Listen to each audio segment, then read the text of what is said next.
Iki ni ikiganiro ukuri wacu. Ikiganiro ukuri wacu kigamije gusobanurira abumva One Nation Radio ukuri kubiriho ibibera mu Rwanda, kikanatanga ishusho nyayo ya politike y'u Rwanda ku bari hanze yabo.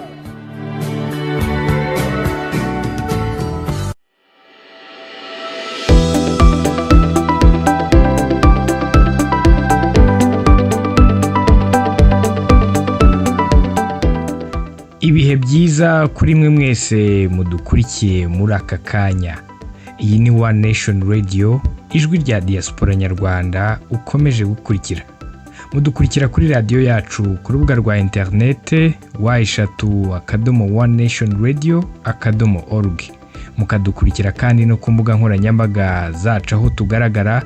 Kuri Twitter tugaragara ku izina rya One Nation Radio, naho ku rukuta rwa Facebook tugaragara ku izina rya One Nation Radio, kuri Instagram tugaragara kuri One Nation Radio Official, naho kuri YouTube tukagaragara kuri One Nation Radio. Ikaze mwese ndabasuhuje, nitwa Simeon Muhumuza, naho iki kiganiro mukurikiye ni ikiganiro ukuri wacu.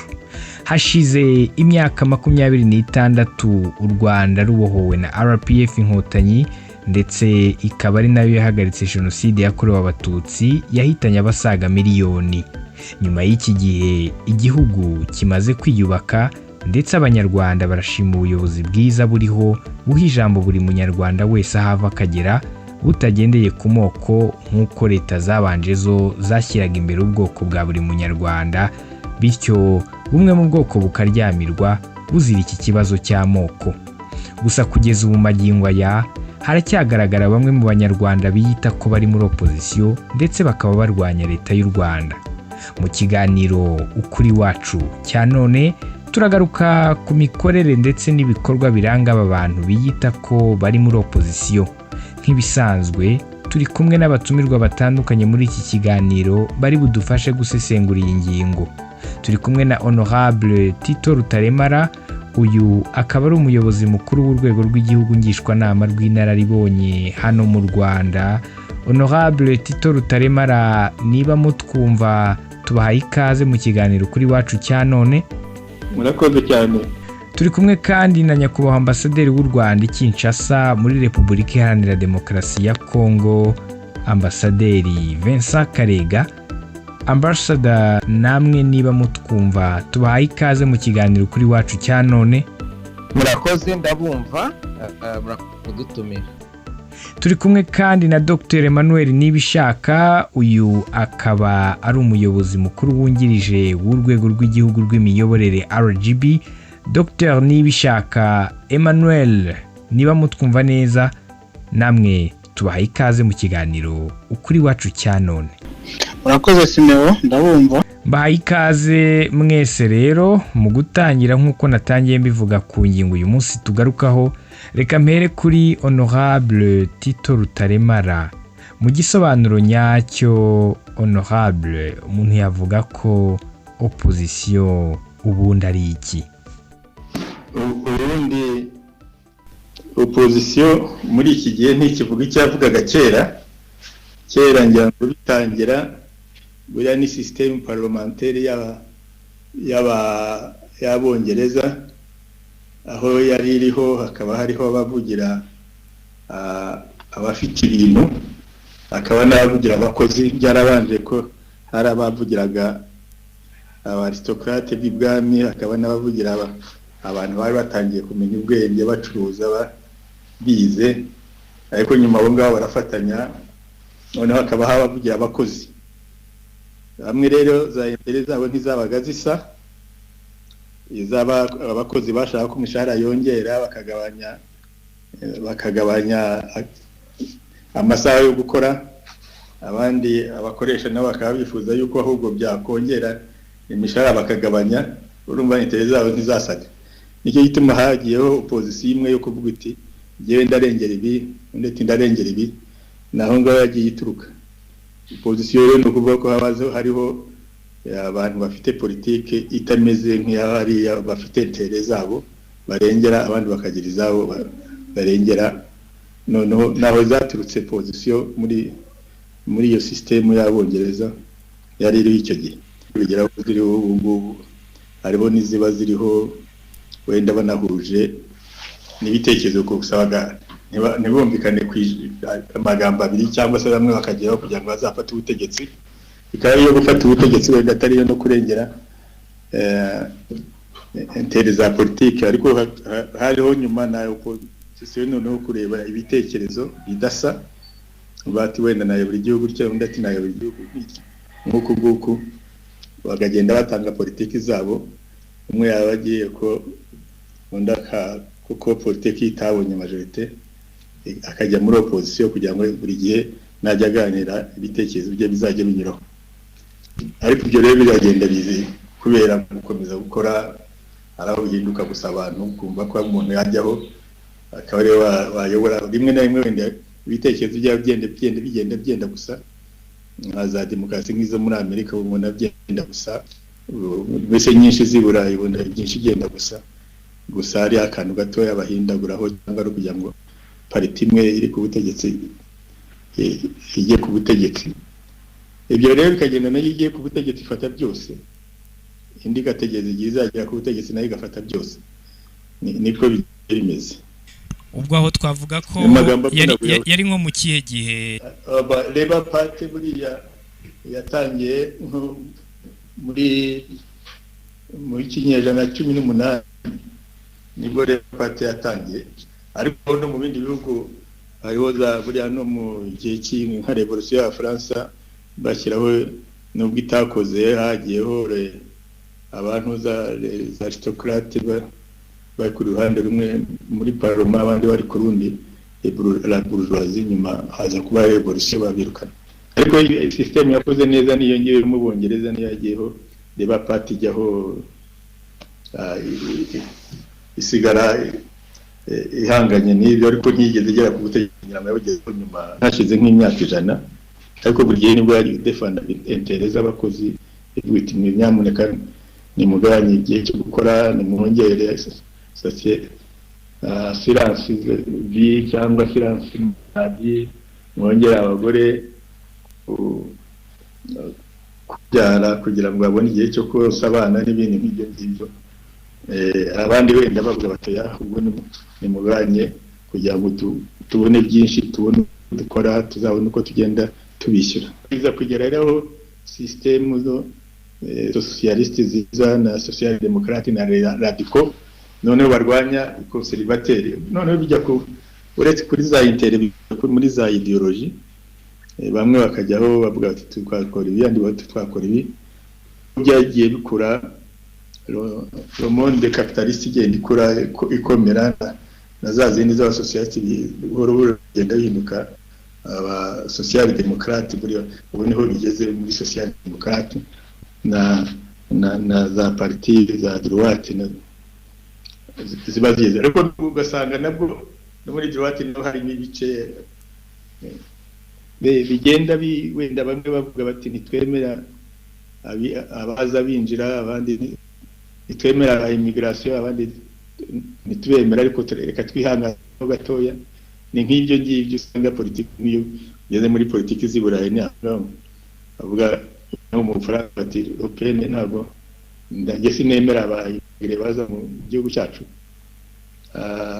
abandi bati natwe ntitubemera ariko si byiza ko bivuga reka tujye tuvuga buhoro twizemo bakeya bagende baza ugasanga rero aho abandi twe tubivuge nimufunge imipaka abandi bati reka nimufunge imipaka bizagaragara nabi ariko bose bakarangiza bafunga imipaka kumva rero bigenda bikururana byenda gusa kubera ko system uko zatangiye ntabwo ariko zikimeze ubu ngubu ushobora kuba ufite nk'icyo gitekerezo nk'icya Rupen ukaba muri opposition kugira ngo uzafate ubutegetsi ese bisigaye ubu ngubu ari ukugira ngo parti imwe izafata ubutegetsi kuko muri system nifata ubutegetsi izafata byose ifate imirimo ifate ibindi byose ibiri yiyobora abandi bajye muri position baba bafite ubusa nabo bazarwana bazagaruke urumva rero byarenze ibyo kujya muri imbere byavugaga za intege nyuma birenga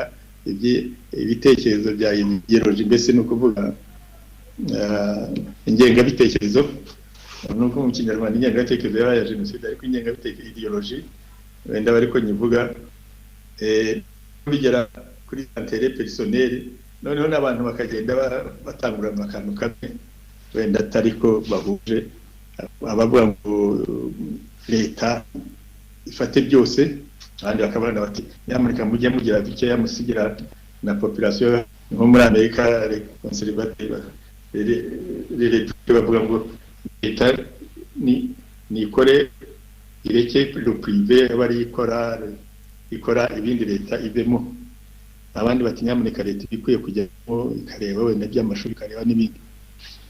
Ariko bose burya niyo urebye nk'abademokarate bo mu bice bimwe usanga barusha ibitekerezo bijya kuri leta kurusha wenda ba republicain, naho isangira ko bitakikora nk'abademokarate bose bo muri ziriya za leta za Texas, za Louisiana, za Florida n'ibindi, usanga bafite ibitekerezo bijya muri conservatism kurusha ndetse abarepublika bo muri nka Michigan. Nibyo rero navugaga ko opposition n'ibindi cyangwa nicyo wenda n'abari yugiye hanze atatanze na politiki igaragara akavuga ati ndi opposition, uza kumva nguriya nabyo urumva n'ibyo nibo nasobanura niho bigeze kwisi. Yego, hanyuma ngira ngo hari aba bantu biyita ko ari amashyaka bakanavuga ko bari muri opposition, none honorable umuntu yavuga ko aba bantu bujuje ibisabwa bituma bitwa opposition? Abantu iyo warebye hari bamwe rwose badakwiye no kubaho, urumva nk'abantu bavuga bati twebwe icyari kituzana no kuza kwica abatutsi, urumva nk'abo ntibakwiye kubaho, abantu bazanwe no kwica. Ni kimwe nuko wabwiramo iburayi uti rwose tugaraye tuzanwe no kwica abantu bose batari ari, ubundi baba bakwiye kubaho nk'abo, n'ubundi bakwiye kubaho. Abandi rero bavuga bati ariko rero igisekeje nuko ababihagarariye nk'abiya FDLR ari gihagarariye, usanga nabo bandi bakayumva nabo batabikora, nangwa bavuga ko batabikora, ugasanga barakorana nabo. Twagira nk'ubu bavuga ngo babikora kuvana barakoranye nabo, abandi bose ukumva kandi bakoranye na cya gice kimeze gityo. N'ubundi bo ntibakwiye kubaho, ntibakwiye kuba na parti ritangiye itemera uburenganzira bwa muntu, ntikwiye kubaho. N'ibivuga itabantu bikwiye gupfa, iyo parti ntikwiye kubaho. Abandi rero wenda tugiye niba hataraba, ariko nicyo kikwereka nuko barangiza bagakorana n'abari, ariko reka tubye n'abandi nabo iyo uje ugatangira parti de vitam wari umujura, bakaba buzi ko uri umujura wiba, bazi ko aho uzaziruka nanone uzazi ukiba, urumva nkawe ntubukwiye no kwemerwa, kuko utangiye erega no kutagira kora politiki gukwiye kuba ufite minimum ya decency kuba ni kuzi ko uri umujura utindahagurutse mu parti. Reka rero wenda ni unayikora, tanga si ibitekerezo uti noneho nzakorana. Ugasanga rero ntabwo sindabona ubwo ariko murabizi, mushobora kuba mubizi, ariko ntabwo ndabona programme politique yawe niyagiye gusa iyo bavuze bati utavuze ati ndakuraho FPR, aravuga ati ndakuraho Kagame gusa. Ugasanga rero ntako kijya kuri parti ngo gukuraho undi, ugira muri parti nibura uvuga uti mfite ibitekerezo bizima, uko wenda bari abayobora nzayobora. Urumva nta muri bose uretse nabo ubwabo uko bamaze ko bagiye bameze, ariko na programme politique batanga ntazo banatanga, sanga gusa ari kuvuga ngo ndakuraho. Hari ikijambo babonye ngo ndazana ubake demokarasi.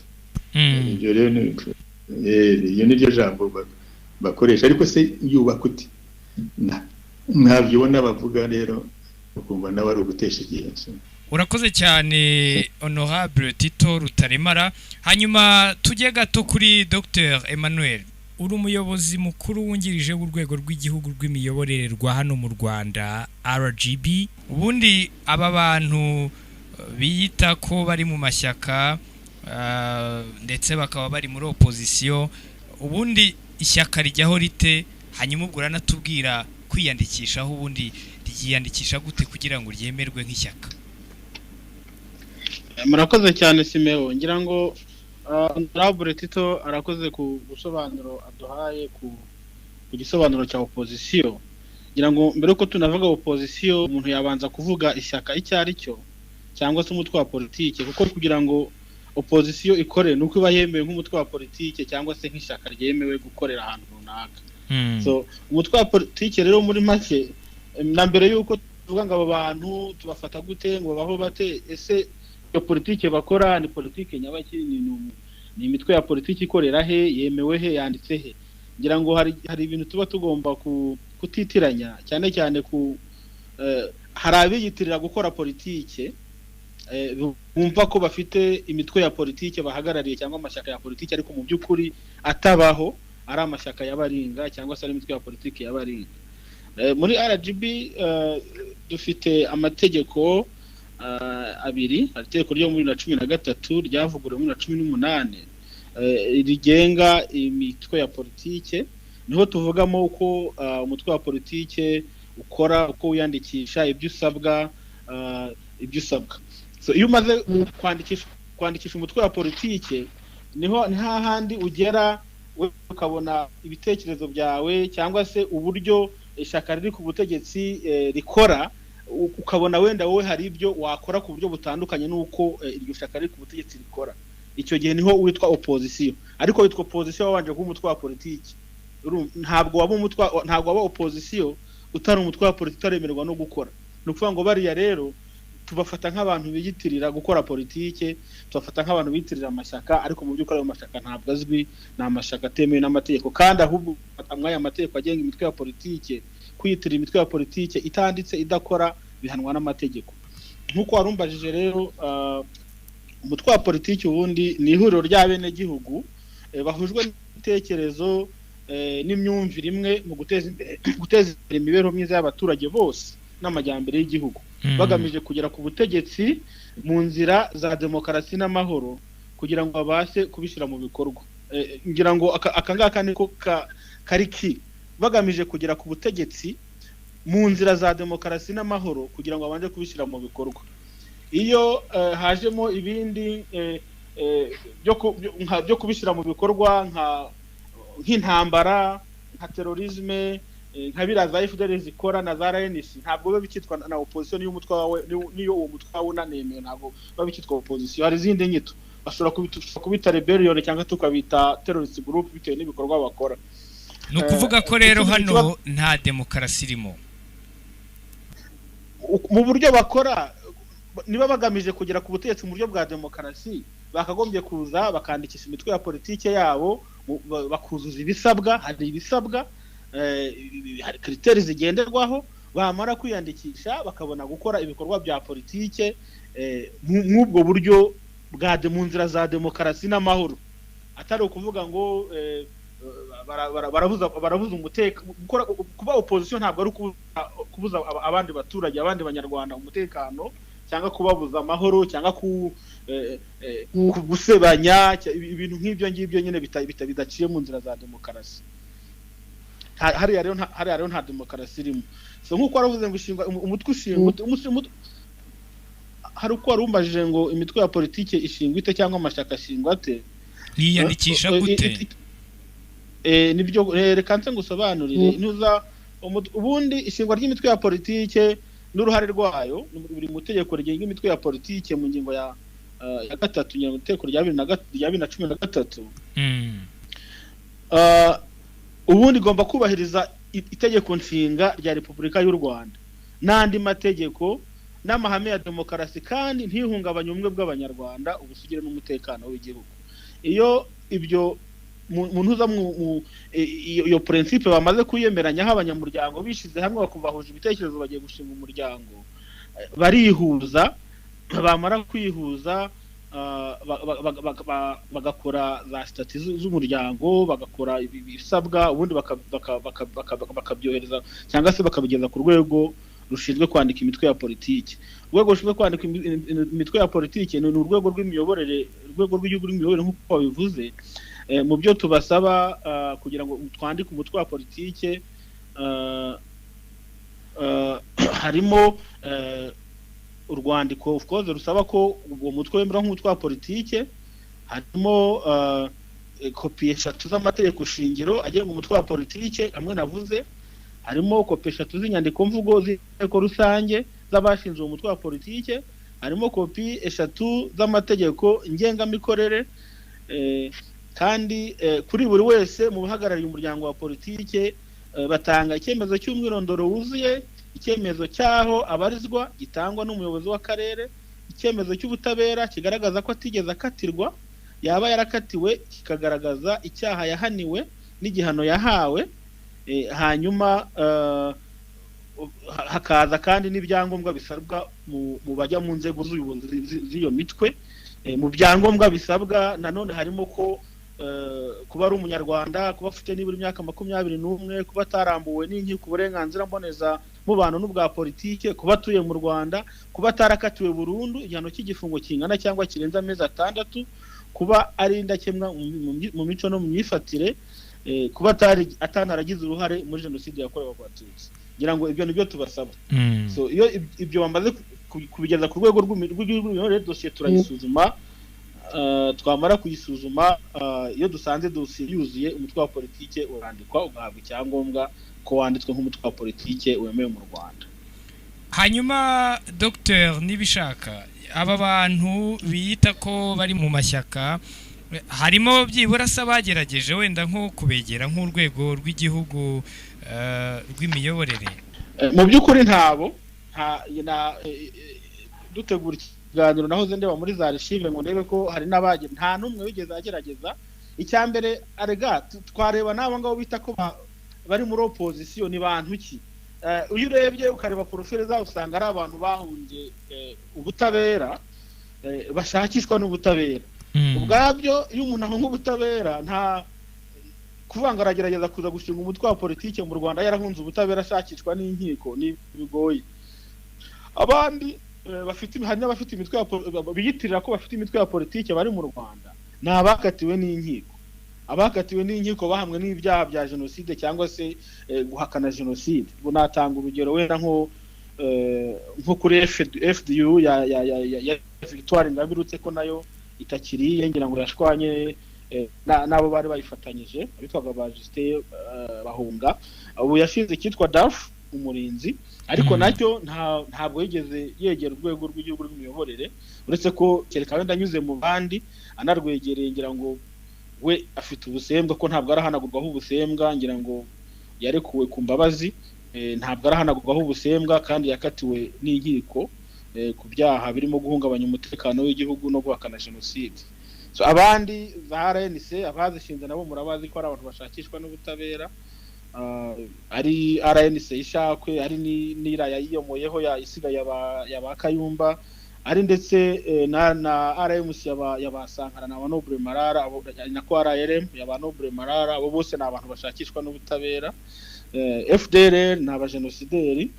Nta numwe rero wigeze yegera urwego rw'igihugu rw'imiyoborere agerageza gushaka kwiyandikisha cyangwa se kwaka ibyangombwa bimwemerera gukora nk'umutwe wa politiki mu Rwanda. Nyakubahwa Ambassador Vincent Karega, aba bantu kuki biyita ko ari opposition kandi nk'uko bigaragara batujuje ibisabwa byo kwitwa opposition? Ni ukubyica babizi cyangwa umuntu yavuga ko ari ukwirengagiza? Mu by'ukuri inkomoko y'uko amashyaka na za opposition byaje ku isi Muzehe Tito yabisobanuye neza. Byagiye binafata intera mu bihugu nyine byiyitirira demokarasi kurusha ibindi, hagenda hazaho no kurenga urwego rwo kuba abarengera abakozi gusa n'abarengera abakoresha cyangwa bourgeois n'abaturage, hazamo n'abarengera ibidukikije, hazamo n'abarengera uruvange rwa kapitalisme na socialisme cyangwa n'amadini n'ibindi. ariko byose biharaniye kuresha abaturage kugira ngo babatore bajye mu butegetsi. Ariko iyo ubirebye aho bikora neza, ahanini amashyaka ari mu butegetsi n'ari muri opposition biruzuzanya, biragenzurana kugira ngo ibikorerwa abaturage bikorwe mu mucyo, hatagira uwirara, hatagira usimbuka intego.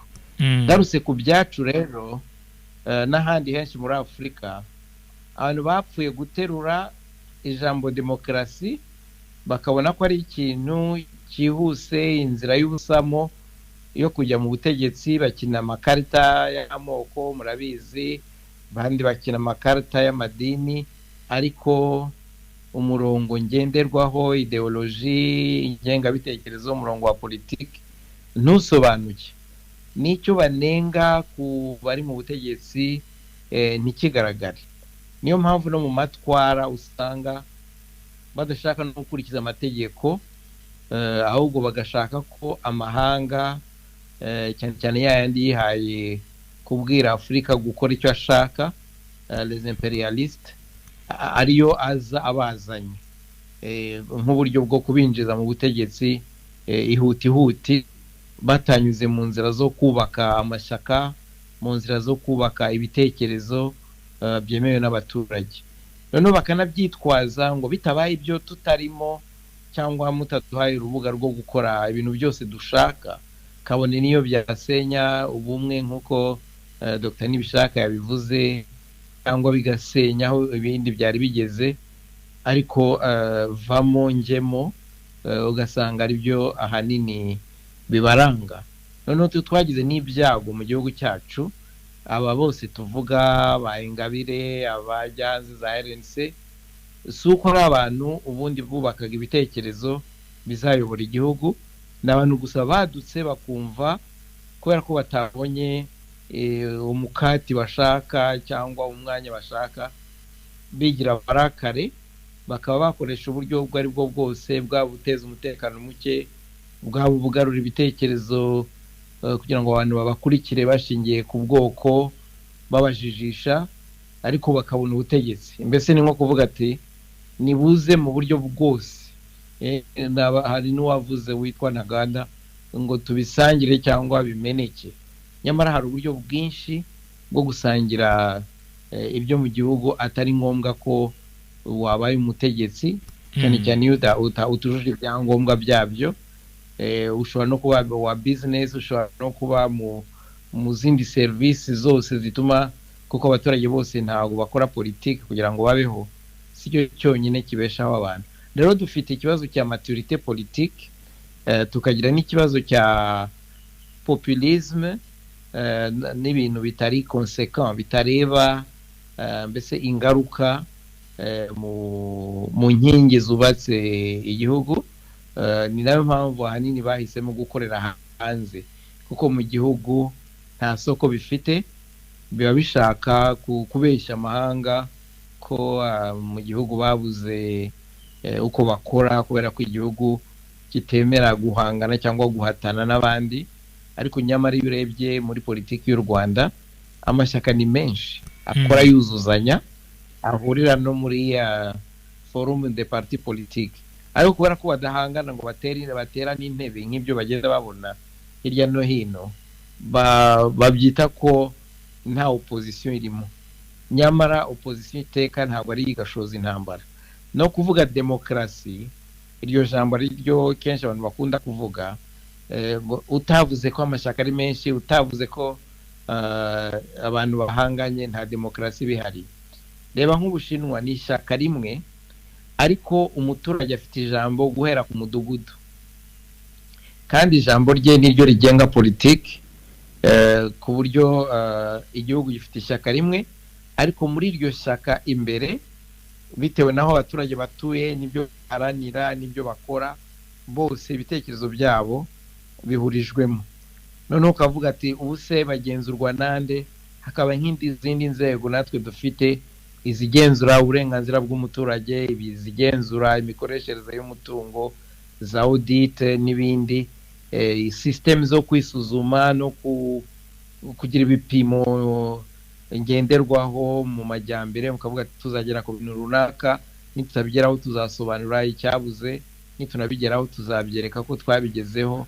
Mbese demokarasi ntabwo ari uburyo bumwe gusa bwo kuyikora. Mu gihe cyose principe fondamentale ya demokarasi ari ubutegetsi bw'abaturage bukorewe abaturage kandi mu nyungu z'abaturage, kuko hari naho haba amashyaka menshi n'ayo maradiyo menshi n'abantu benshi bandikwa ku buryo bworoheje, ariko bagahora muri urwo rusaku, ahubwo ntibatere intambwe, ntihagire gahunda n'imwe itambuka, kuko buri umwe wese aba arwanya iyundi.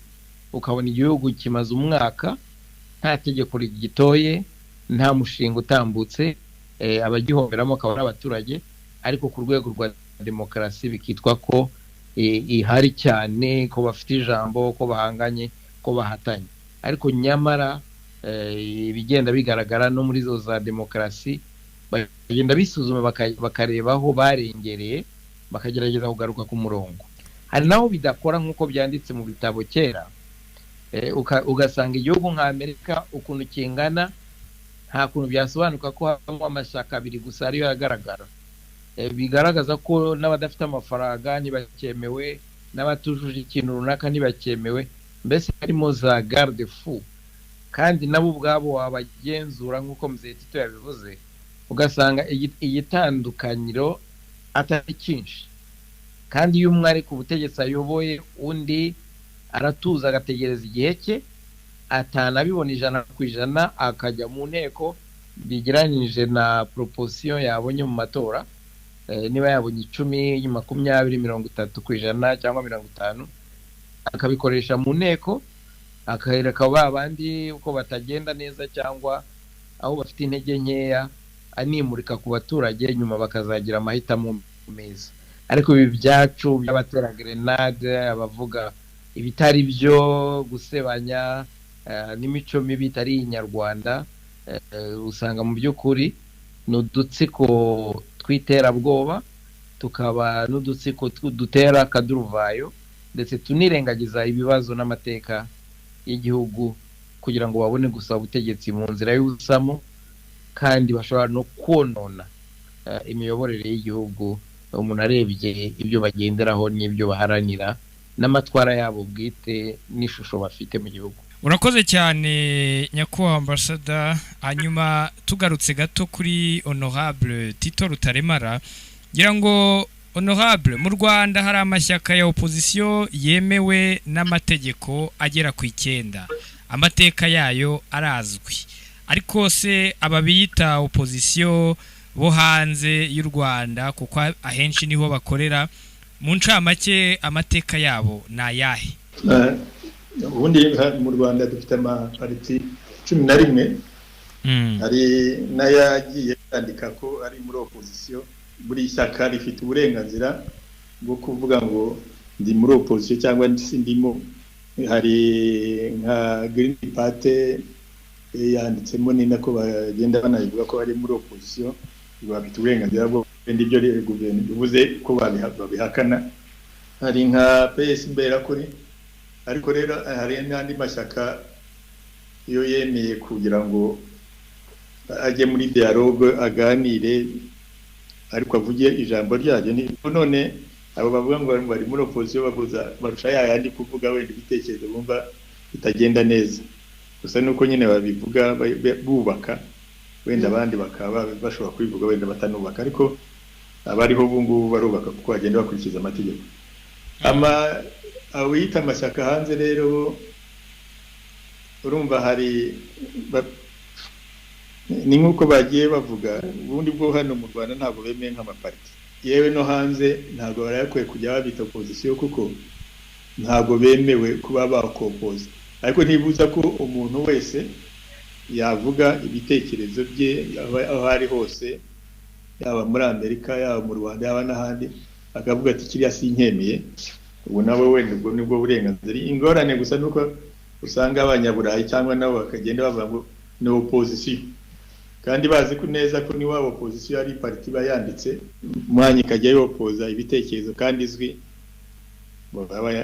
Media z'iburayi rero zibita opposition, kandi bazi ko neza ko batari bo, ariko ni ubundi wabafata nk'umuntu wese uvuze ati mfite ibitekerezo byanjye bidahuye na biriya. Umuntu we wese wari niko wafata, ariko tureka tubafate nk'uko bagenda baforoma amagurupe yabo atangirwa n'abantu. Ubundi duhere kuba bakomeye cyane ni FDLR, baje bakoraga jenoside n'abandi bagiye babavukaho, buriya nkaba Victoire Ingabire nibo babavukaho. Ingabire ngira ngo ubwo abasekuru bagomba kuba ari abapari muto, ubu nyina na se bari MRND, nako bari MRND. Hanyuma Ingabire rero yarafite ibitekerezo bya CDR, kandi nacyo cyatumye abantuza buriya bagosorana na Bizimungu bari Mugunga, bakamuhamagara ngo ashyireho iriya ntuza ya association ya refugié y'abarefugié bari hanze kubarwanira uburenganzira bwabo bw'utaha. Babagosora nibo bamuhamagaye baramubwira ati cyangwa ubwo rero ntabwo babagosora baza n'umuntu utari mu bitekerezo nk'ibyabo cyangwa nk'ibya CDR. Urumva niho naturuka, wenda basimbuga ko wenda umuntu atakira, ashobora kuba wenda yarakize ariko nuko atarabyerekana ko yakize, ko afite ibitekerezo bizima, ibitekerezo agenda gusanga ariko bigiye bimeze urugero. Nk'abo ngabo bavuka kuri igitekerezo kidakwiye no kubaho, gikwiye no kurwanya ku isi hose. Igitekerezo kivuga ngo twebwe akazi kacu ni ukwica ubwoko bumwe bugashira. Nk'icyo gitekerezo cyo gukora jenoside nticyari gikwiye no kwemerwa n'ahandi aho kigenda kivugira mu bindi bihugu. Bari bakwiye kukirwanya kuko barabisinyiye muri Nations Unies, bakarwanya ibyo bitekerezo nk'ibyo ngibyo. Ariko urumva benshi igice kinini nibi. Hari abandi rero bagiye bahunga bifitiye ibibazo byabo, akenshi usanga ari iby'inda, ariko tuvuge harimo wenda batagiye bahunze iby'inda, bahungiye nko kutumvikana kuri politike, wenda nk'abantu bagira Mungu, ariko nabo baba ariyo ukumva bamara igihe batari kuvuga tukwiye gukorana na FDLR, bakwiye gukorana na babandi bashaka kuza mu Rwanda kwica, bazanywe no kwica, badatanga amahoro. Ukibaza rero se ibitekerezo nabo kandi babaza ibitekerezo byanyu ni ibi, ariko noneho iyo ubonye bavuga batyo, noneho ukumva mu gitondo bafatanyije n'abariya, urabareba uti ni babandi ni kimwe. Akaba rero n'ugenda nawe afite ibyo ahunze mu Rwanda nka Bakayumba, bayihungiye uko Bakayumba byo harimo guhunga inda nini, kwigwizaho ibintu nk'uko bigenda bimera, no kuba buriya nubwo ubwo ari inshuti ya Museveni niwe wigeze kumubwira Kayumba ari sous-préfet akiri muri NRM, sous-préfet hari muri Zarira ruguru yongiye muri Uganda. Bamaze bati ibintu uko byagenze bite hari ahantu, bati Kayumba ko ari buriya ati ni Lawuze, ile kwita Lawuze reni no umuntu utagira ibyo akurikira ngo bimeze neza. Nibwo Museveni niko yamwise Lawuze, yavuze mu Cyongereza. Urumva rero nk'ibyo biratangaje kuba wenda bo bari hamwe. Ubwo nawe Museveni nuko amufiteho intere kugira ngo bari hamwe baganira, amufasha agira ate, niko yifite intere ko sikumva ko wenda ibyo mu Rwanda atabikunze, noneho akaba yafasha nk'Akayumba. Ugaho ngaho hari nka ryari Honorable Tito? Aho ngaho rwose ni muri 88 rwose, igihumbi kimwe magana urwenda 88. Nibwo yari sous-préfet muri ntuza, muri ngira ngo ni rira cyangwa ahantu nk'aho ngaho muri Nord, sinkibuka neza kandi za Fort Portage. Niko urumva rero nk'uwo nguwo ibye afite ibibazo yagize hano mu Rwanda na binini cyane. Noneho akigira rero ko nuko noneho ko ukumva burya iyo umuntu ubonye agenda hamwe n'abandi ukumva baramwifuje kugira ngo bamukoreshe nta kindi, sinumva ikindi bakunguka kuri we kugira ngo babe bamufasha ngo bamufashe kugira ngo agaruke mu Rwanda. Sinumva urwo rukundo rundi baba no kugira ngo wenda gukoresha wenda babone ibyo byifuzaga hano mu Rwanda batari babonye. Urumva nk'uwo muntu ariko kumva mu gitondo yavuze ati ninjiye mu mutu hamwe na FDLR, ya yindi bakayishingiraho, ya yindi izanwa no kugira ngo yice abantu. Kumva rero abo bantu bibwira ko baza wenda bagakora bakazana ibitekerezo bitugomba gutera wenda bifite umurongo wo guteza igihugu imbere, ariko bakaba bifashishije wenda bumva bashaka kubafasha, wenda bafite izindi mpamvu ariko wenda zitamereye neza u Rwanda, ariko noneho bakajya no mu mitwe isanzwe ivuga yuko izazanwa no kwica abatutsi bari ahangaha kurangiza jenoside. Ubumva rero nabwo ubwabo uretse nuko bagiye bameze nk'uko ubundi bwe atakwiye gusaba ubone parti nyango bakore parti hano kuko akurikijwe hari amategeko amukurikiranye kubera ubujura n'ibindi, ariko noneho agatera n'intambwe agakorana ni n'abashaka kugira ngo baze gukora jenoside. Ibyo rero nibyo byikwereka ko abantu baba bameze. Ubu ni nka bakayumba ufashe n'abandi nka batwagira mu ubona nabivuze, n'abandi usanga ari nk'uko bameze. Hari wenda abandi bagikoranye na bakayumba bari ba Theogene nabo niko bagiye amategeko arabakurikiye hano. Wowe noneho niba batarakoze izindi zabo bavuga ngira ngo bavuga nk'abantu bumva bavuga wenda batemeranya na leta, ariko ugasanga ari ukuvuga kuvuza. Sinzi niba baravuye muri iyo kwa Kayumba bagafata indi parti, niba ariyo bakirimo, niba ariyo yariciye n'ibice, ariko ibyo bariho byose uko kugaruka bagakorana n'abantu badashaka ubuzima mu gihugu, ahubwo bashaka kwica, bashingiye kwangiza uburenganzira bw'abantu, ubuzima bwabo. Ntabwo ubundi bari bakwiye kwemera no ku isi, bari bakwiye kubamagana. N'iki gitekerezo cyo cyonyine.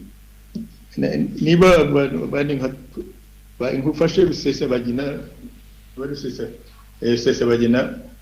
we ne sahurira mu nduru, urumva induru yarabaye muri Mirikorine, buriya yabyawe na Mirikorine nawe yayinjiyemo, uzi ko yarahunze yajyanye na leta iri yagize ajya Igitarama, yajya gufata peteroli kuri Mirikorine, agasanga Mirikorine hari akana kakora, asanga ari akana kaciye bugufi katari mu bantu bakadire biyo hoteli, araza agasaba atereka manje agezemo arasaba winjiyemo, abibonye atangira kwaka amafaranga abashaka kwinjiramo. Wumva ashaka ubuzima bwe rero akayamuha akaba. Urumva Mirikorine regereza kugira Imana ibona abantu bayishyira muri filmu. Rusesabagina ubwa mbere yabonye ubwo tegeko arabukwiye muri iyo Mirikorine, abonera y'amafaranga agenda yaka. Nicyo gituma mvugira ko ari Sahurira mu nduru, agize Imana ubwo kundi yongera kubyarwa na Hollywood imugezeho, izina rya Rusesabagina riramenyekana, ahabonera amafaranga. Rero noneho yumva ko yabonye amafaranga ati wakora politiki, nicyo cyari gisigaye. Yavuye mu busabona amafaranga, noneho ati yakora politiki. Ubwo rero nawe winamuze ni iki kora ushaka gukora nacyo, ariko mu gitondo wajya kumva ati ndakora na FDLR. Yatangiye ari ubusa, avukira muri Mirikorine, agiye Imana agwa kuri Hollywood, abonye izina rye rirazamutse, abonye n'amafaranga, atari ko ngomba no kubona u Rwanda. Bati se u Rwanda uzarubona ute? Ati ndagifatanya na FDLR kugira ngo nzarubone. Urumva nawe agiye hahandi. N'ubu nawe ubundi abantu bukuri hanze kumubaza, ese we wayikoze iyo politiki ni uyifite, ugatanga ibyo bitekerezo byawe, kuki ugomba kujya gufatanya n'abaza kwica abantu? Ariko ubwo bakuje politiki imwe wenda n'imbere ahangaho umuntu yakwibaza wenda yanyuzagamo akabatanga, cyangwa kugira ngo abantu bari barimo bakigura bagatanga amafaranga nayo yashakaga kugira ngo wenda akanabatanga yasangiraga nabo bagabo bagosora n'abandi bahazaga kunywa abahaza za whisky banywa ubwo nayo yagendaga akura muri abo ngabo. Abo rero baba bafite ibitekerezo nk'abo nibo bumva ngo bazaza kongera kuyobora u Rwanda, ariko urumva aho bazaruganisha. Gusa ikiba kibabaje n'intuza ko abantu muri uretse uko bameze ukwabo bizwi, ariko noneho no gufata umurongo ushaka kuzana yica kugira ngo abantu bongere bagaruke mu Rwanda bongere bice n'abandi banyamahanga. Abantu bose bari raisonnable uretse ko abanyaburayi iyo babonye Afurika bavuga ngo niko babaye, bari bakwiye kubabuza bati nyamuneka ibyo niba mukora politiki nimukore nziza. Ariko se mugiye gufatanya umuntu yaza agakora pariti ivuga iti ndi nazinze ngiye kugaruka mu Badage ni Burayi nice abayahudi bari muri Amerika n'ahandi, abanyamerika n'abanyaburayi ntibadutera uwo munsi bakatwamagana. Ariko urumva bariya barimo barabivuga ngo ahubwo ugasanga bahaye passport baje mu Rwanda ngo baje kwiyamaza ngo bazaba abaperezida. Urumva nizo ngorane dufite. Ubwo wenda ugiye uvuga pariti gusa nuko giye nivugiye abantu kuko ari bo nzi, ugiye uvuga pariti zirimo mwene muntu yagenda zigira analize akakubwira. Ariko ikinini cyabyo nibyo nuko babikora nta bafite ubusembwa. Uretse ubwo busembwa bafite n'icyerekezo kibi kigarukira kuko baza abantu bose bakumva naho nibura nk'abo bakwifatanyije ubwabo, ariko bakumva ngo batari ko tugomba gufatanya na FDLR nizo zazindi za PL niba ari eshanu bafite zo kugira ngo bajye hamwe bafatanye, ariko FDLR ariyo ibari imbere n'ibitekerezo byabo bazi ko ari kuza kurimbura abanyarwanda kongera kuzana jenoside. Ubundi ikibaje wenda abanyarwanda kubakurikira birumvikana harimo abafite ibyo bitekerezo byabo. Ikibabaje ni abandi nk'abanyamahanga baba bazi yuko ibyo bitekerezo bishingiye ku macakubiri, bishingiye kwicana, bishingiye gukora jenoside, bo bose ari abahanga babizi. Sinarenganya wenda abazungu batabizi, ariko nk'ibihugu biba bibizi bifite abantu b'abahanga basesengura bakabyemera bagakora. Urumva rero ni kagasuzuguro kuvuga ngo jenoside ibaye muri Afurika ntabwo ari jenoside. Igihe ni nabo ndwanya cyane babaha iryo jambo, ugasanga amaradiyo nka za BBC za Voix d'Amerique babahaye ijambo baravuga. Ubu mu Rwanda bafata radiyo Rwanda yafata umunazi akavuga ati genda ndashaka kuzagaruka muri Amerika nkica abayahudi bariyo bose. Amerika ntihaguruke n'Uburayi bwose n'ibihugu by'Uburayi byose ntibihaguruke bikadutera bikavuga biti kuki mufite abo banazi bashaka kuza kwica. Ariko hariya barabivuga bakabiha ijambo, ugasanga babaha ijambo ahubwo nibo bagenda bavuga, bakagira ababatekereza abaha ibitekerezo baragense, bakagira ababona n'abariya bose bagenda bavuga, bakagira n'abandi bazungu babavugira hirya no hino babandi bo muri Canada n'abandi nk'abo ngabo bagenda babivugira. Abantu bakabyemera, abantu barimo baturatira ngo bafite demokarasi, bafite uburenganzira barengera ikiremwa muntu, ariko ikiremwa muntu cy'umunyarwanda bakumva ko cyo kitakwiye kurengerwa. Icyo nicyo kiba kibabaje. Naho ubundi bw'amapariti yabo kwiyandikisha ntiyigeze yandikisha, nta nubwo ari parti ya opposition ngira ngo uko yabibasobanurira. Ni ukuvuga ko rero basuzugura u Rwanda, basuzugura n'Abanyafurika bose buriya n'u Rwanda rurimo ko urumva kutitaho kumva ko abo bantu barimo bavuga ngo bazagaruka bafite ideology ya jenoside bagaruka mu Rwanda kuza kwica, noneho n'abavuga wenda ko babeshabesha ngo ntabwo bayifite, ariko ugasanga bavuga ati turakorana n'abariya kugira ngo tuzagaruke mu Rwanda. Ukumva rero none se ubwo umuntu abakoranye na Hitler bose bagiye bavaho kandi bagiye babonerwa bamwe bagacirwa n'imanza mu bihugu hirya no hino. Urumva rero ni nako gasuzuguro basuzugura buriya kubera colonialism nuko babaye mu Rwanda na imperialism yabo, niko babona ibitekerezo byo muri Afurika nabo biha agaciro. nicyo uhura usanga u Rwanda nabo baba bafite abantu baba genocideri mu bihugu bimwe ugasanga bafata nk'ubunye igihe wenda tuvuga ko nta nicyo dupfa n'ubwo gereza ariko uzarebe nta abajenocideri baho nta nubwo bakohereza kandi ntibacire n'imanza. Urumva rero niko bimeze ubwo usanga atari kutwanga ariko ari n'agasuzuguro ko kumva ariko ako gasuzuguro nyine ni kazana mu rwango gasuzuguro kumva yuko wenda jenoside y'abirabura ntabwo ari kimwe n'iy'abazungu ugasanga ari nk'aho ngaho bimeze ntabwo barumva ngira ngo natwe abanyafurika dukwiye guhaguruka tugakora wenda igihe tubona badukora neza bakadufata bose nk'uko batangiye kugenda buhoro buhoro bagenda badufata bose. Urakoze cyane Honorable Tito. Hanyuma noneho ngira ngo reka twongere tugaruke kuri nyakubahwa ambasaderi Vincent Karega ndetse na Dr Nibishaka. Hashize imyaka irenga 26 aba bantu bita ko bari muri opposition ariko inaha mu Rwanda bikaba atari ko bigaragara ndetse na leta y'u Rwanda ntibyemera kubera ko batujuje ibisabwa. Nk'abasesenguzi mwebwe mwavuga ko uku kwiyita opposition n'ibikorwa bibaranga mubona bizabageza kuki? Ngira ngo twahera kwa ambasaderi Vincent Karega. Nta ikintu kinini bizabagezaho kuko yo bigiraho bigana yari gutera intera. Nta nicyo bageraho kuko uretse no kubakira kuri ibyo bitekerezo bya FDLR by'ubwicanyi nabo ubwabo babanza kubeshya mbere yo gushinga nayo mashaka hanze. Kayumba yari muri FPR bizwi neza, ntacyo wayinenga, ntacyo yigaya, yivuga ibigwi nk'abandi bose. None hageze hanze kubera ko yabajijwe ibyo atakoraga neza muri iyo FPR yabagamo, ageze hanze avuga ko yagiye kubwe kubera ko hari ibyo yatemeranyaga na FPR byinshi.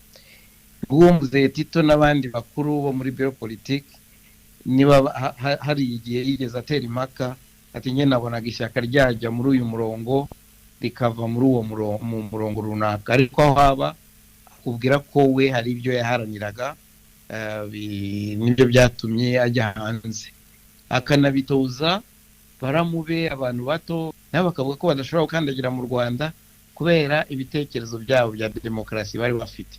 Urumva rero abantu bubakira ku binyoma bakanashaka inzira y'ubusamo atari gushaka amajwi mu bantu ahubwo bashaka kuzanwa n'ikiraro cya FDLR abicanyi batarasubiza ikibazo cya genocide n'ingorane.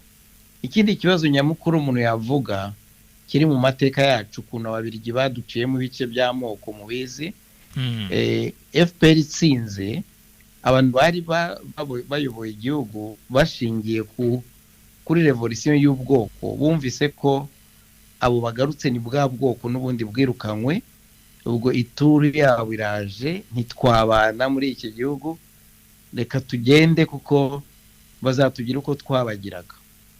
Hazamo icyo kintu cyo gutekereza ko opposition n'ubundi na moko ahanganye, aho bisobanukiwe ko igihugu giharanira ubumwe kandi ubumwe bugakora bukabyara umusaruro mu bukungu, mu mibereho, mu burenganzira bwa muntu bwa buri munyarwanda. Abakigendera kuri icyo kintu cy'ubushyamirane bw'amoko babuze aho bakwirwa, bananirwa kuva ku izima kuko bananiwe guhanga ibishya.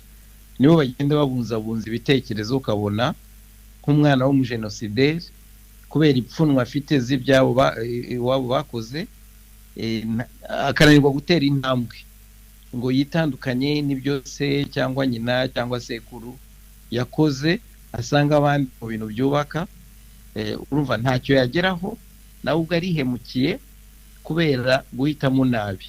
Kuko aho isi igeze, aho ibihe bigeze, aho abanyarwanda bageze cyane cyane abo bafite n'imyaka 26 cyangwa 30 bamaze kubona inyungu zo gushyira hamwe ku isoko rimwe, inyungu zo guhuza amafaranga, ibitekerezo, ubwenge, bikubaka igihugu.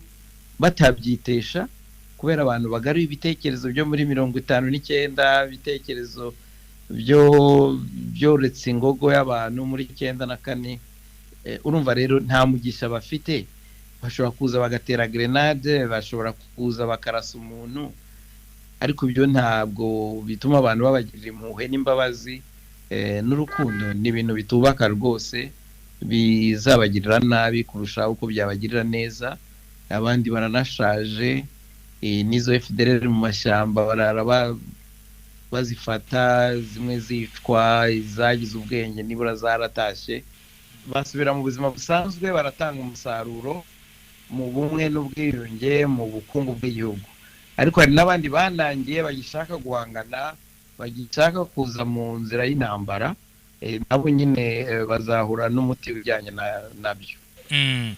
Urakoze cyane Ambassador. Hanyuma noneho ngira ngo twajya kwa Dr. Nibishaka. Dr. mwebwe iyo murebye mubona uku kwita opposition nk'ibikorwa bibaranga aba bantu mubona bizabageza kuki? Yego murakoze ngira ngo byinshi Ambassadeur Karega yarabisobanuye neza ariko ngira ngo je navugaho nk'utuntu nka dutatu gusa. Icyambere ababita opposition twakagombye no kureba ese bo nabahe ese mu Kinyarwanda bango udashinga ntabyina.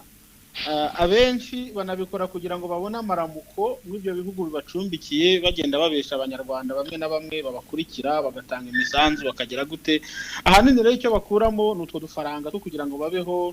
Ibyo rero ntabwo wabihagarantse bizagira aho birangire mu by'ukuri ni igikorwa kitagira umusaruro ariko igikomeye muri byo nuko nubwo bita opposition bavuga ko barwanya leta y'u Rwanda bamwe bavuga ko barwanya FPR abandi ari kuvanaho Perezida Kagame. Kimaze kugaragara nuko abo bantu bita ko bari muri opposition nabo ubwabo batangiye gushwana batangiye kurwana hagati yabo. Hari ababuze hari abagiye bashinganya ko bamwe bagiye bicana abandi bakaburirwa irengero. Mu by'ukuri nabo ubwabo ntabwo hagati yabo ntiborohewe. So kuvuga rero ngo bizabageza he nabo bari mu marembera nabo ubwabo bazisenya. Nibatanisenya kandi nkuko Ambassador yarabivuze. FDL bamwe mu FDL bahari abagize ubwenge barataha hakiri kare n'abataratashye nabo hari abagize Imana bari mu kuburanishwa mu nkiko. Si FDL gusa hari nabo kwa Rusesabagina hari nabo kwa bo muri P5 bari kuburanishwa mu nkiko. Abo nabagize Imana hari abahuye n'akaga bahasiga ubuzima n'abandi ngira ngo urebye ingufu zashyizwe mu kurwanya imitwe y'iterabwoba n'imitwe yitwaje intwaro mu karere abenshi n'ubundi abatazataha nabo n'ubundi bazahasiga ubuzima. Uretse no kuhasiga ubuzima ariko abenshi nanone hari ibyaha bidasaza nk'abagiye bahunga ibyaha bya jenoside n'ubundi nubwo ayo mahanga akibakingiye ikibaba bimwe mu bihugu bikibakingiye ikibaba cya jenoside ni icyaha kidasaza. Bamwe rero n'ubundi bizagera aho FNDF bafatwe bakurikiranwe mu nkiko. Hari abazagarurwa mu Rwanda hari abazafatirwa mu mashyamba hari nabo ibyo bihugu bicumbikiye bizagira nyuma bikavuga biti ese aba bantu ducumbikiye wakurikirana bakagira nyuma conscience yabo ikabategeka ko bakurikiranwa mu nkiko. Hanyuma kandi igikomeye kurushaho nuko nkuko Ambassador yarabivuze aravuze ati harimo n'abamaze kuba abasaza. Nta kintu kibi nko kugushyanga kandi ufite opportunity kwa wataha iwanyu. Abenshi batangiye kugenda bagwa ishyanga bapfa bagapfa bamwe bakagwa mu ntambara z'amasasu abandi bakicwa n'uburwayi abandi bakicwa n'ibindi n'ingaruka z'ibyaha bagiye bakora. So nta kintu rero kigaragara cyo kuvuga ngo witira opposition ngo ugiye ku intego yawe no gusenya iby'iwanyu bari kubaka ngo wumve ko uzagira umugisha. Intego yawe ngo ukugenda ukarimbura abagucitse abo wasize bagucitse babacitse ku icumu cyangwa se abatutsi bari mu gihugu ngo wumve ko aho uri uzagira amahoro ngo ibikorwa byawe bizakugeza ku kintu kigaragara. Ntacyo ni mwubwo buryo bamwe bazajya mu butabera abandi bazapfa bazagushanga abandi ubwabo bazicana. Hari nabo umutima nama wabo uzagenda ubigisha bakumva ko bagomba guhinduka bakaza bagafatanya n'abandi kubaka igihugu. Ariko ikibabaje ngira ngo ambassador yarakomojeho nuko hari bamwe mu rubyiruko bagiye bafata umurage w'iyo ngengabitekerezo. Turimo turabona ikintu kimeze nka movement z'urubyiruko mu bice by'i Burayi, bagenda bahembera iyo ngengabitekerezo bayivana ku babyeyi babo cyangwa kuri ba sekuru babo, bayishyira mu kintu kimeze nko mw'iyo angere ya opposition cyangwa muri angere yo kurwanya ibyagezweho ariko bishingiye ku ngengabitekerezo ya jenoside. Abo nabo ngira ngo nubwo bakiri batari ko ntitwavuga ko nabo inzira yabo ari ndende, kuko ukurikije uko u Rwanda rugenda rutera imbere, haba muri diplomasi, haba mu miyoborere, ndetse haba n'urubyiruko rwacu nabo rujya kwiga iyo hanze, nabo nta bw'inyagamburiro bunini bafite ku buryo twavuga ngo amaherezo yabo azaba meza igihe icyo ari cyo cyose badahinduye ibitekerezo ngo wumve ko bagomba gufatanya n'abandi banyarwanda kubaka igihugu. Ndumva ari byo navuga. Urakoze cyane Dr. Nibishaka. Hanyuma reka tugaruke kuri Honorable Tito Rutaremara. Iyo urebye umunsi ku wundi mu biyita ko bari muri opposition bagenda bashwana, urugero aha twavuga ni nk'ishyaka rya RNC kuri ubu ryacitsemo ibice. Honorable Tito, mubona uku kutumvikana kwabo guterwa n'iki? Icya mbere kutumvikana n'ibiterwa nuko banatangiye ubwabo. Iyo batangiye urumva uko batangiye, iyo mutangiye ari mu mafuti mwese ikibahurira ari ubujura, noneho mukamucira imanza muti reka tuvuge nka bya MC, muburirwe ko muri ubujura ko mwacira imanza mukajya hanze, ikindi mugahuje ko ari ukumva muri urwangano, kumva ko mwanze bariya kuko babakuye wenda abandi bari bahabereye imbehe nk'uko bajya babivuga, babambuye imbehe kuko bandaga bakora nabi. Icyo nicyo cyagiye kibahuzana. Urumva ntabwo ari ibindi bitekerezo.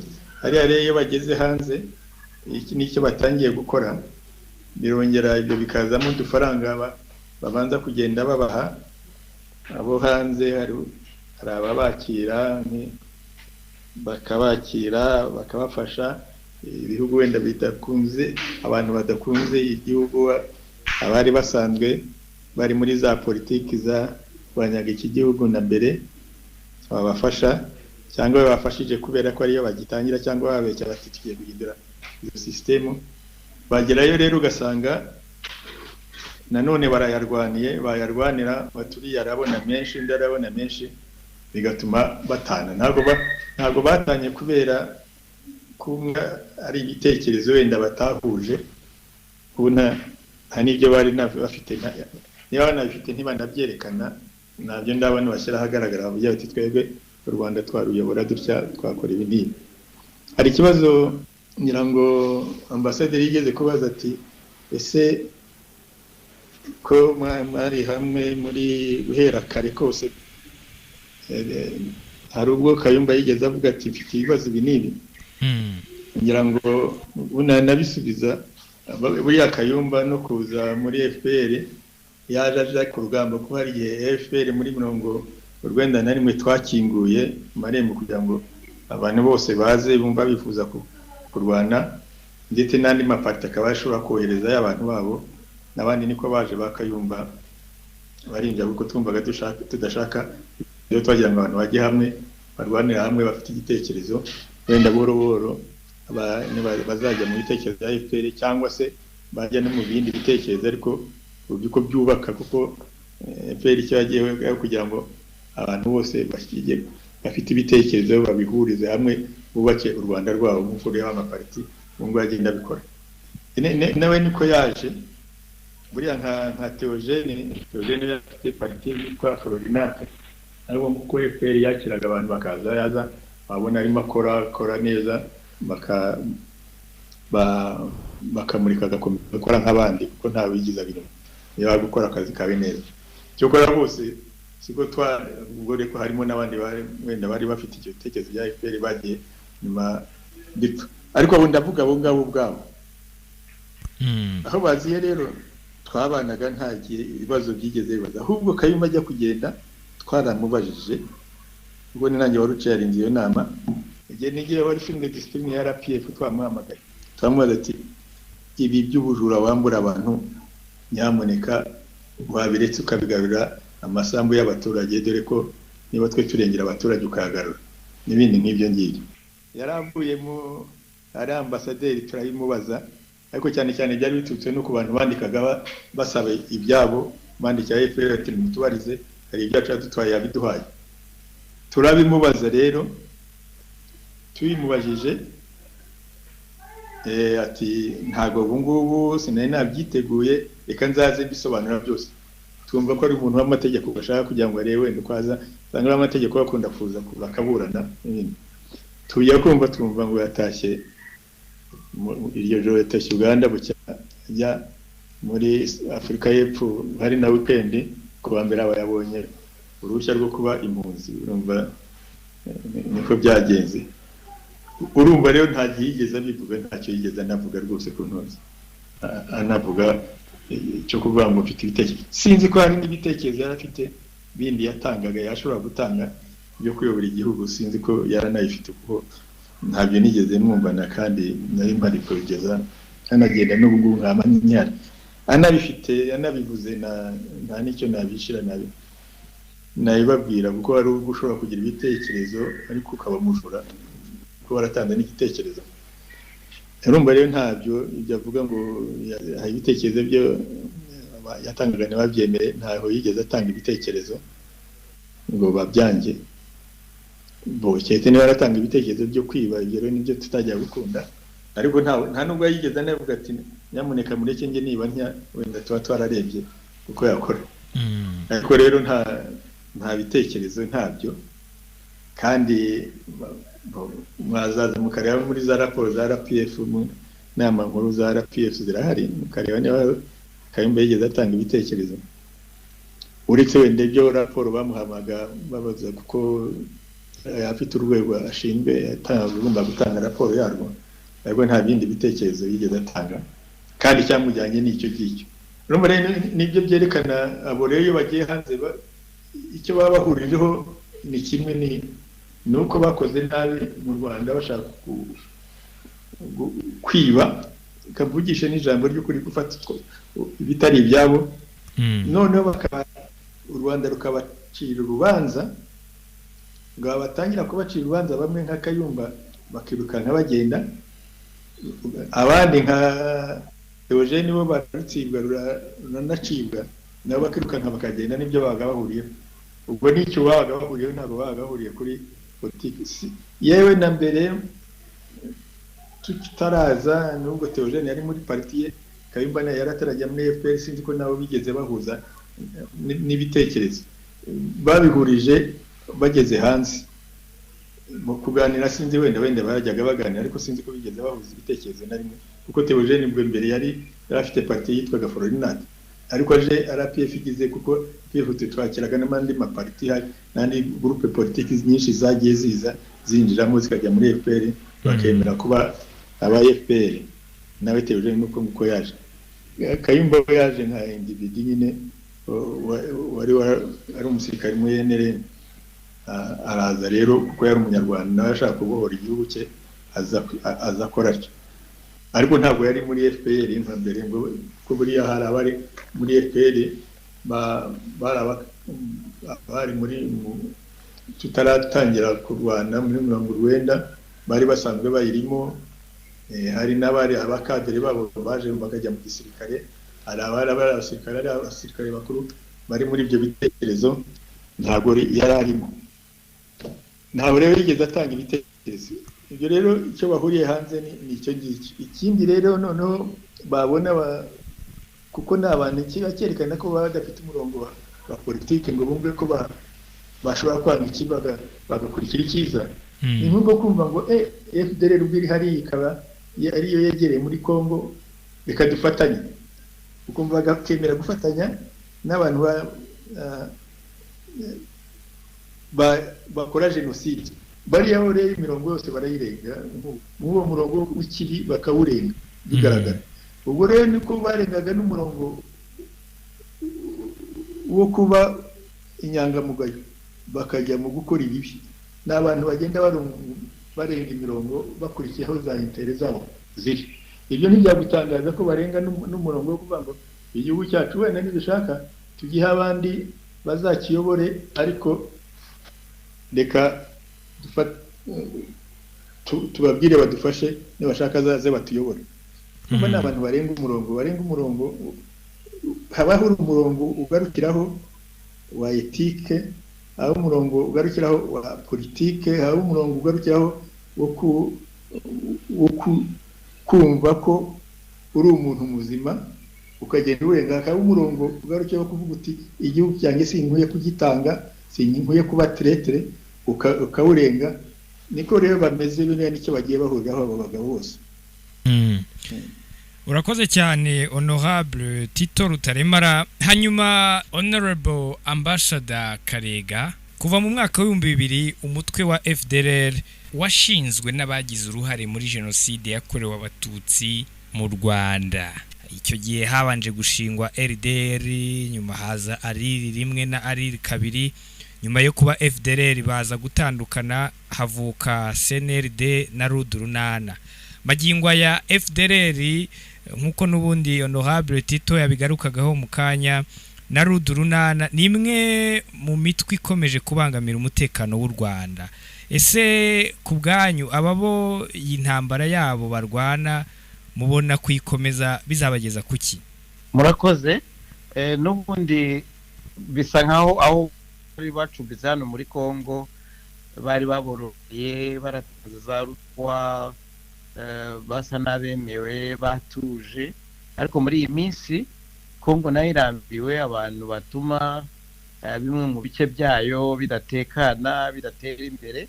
Mu migambi ikomeye umukuru mushya w'igihugu afite no guhashya iyo mitwe yose ifite intwaro, bo bari ku isonga. Abakurikira rero bamaze kubona benshi bamaze kuhagwa, ndetse havamo n'abandi bashoboye gufatwa, nkuko Dr. Nibishaka yabivuze, bagira amahirwe bajya mu nkiko, abandi baracyurwa nk'impunzi zigarutse iwabo, baratuzwa.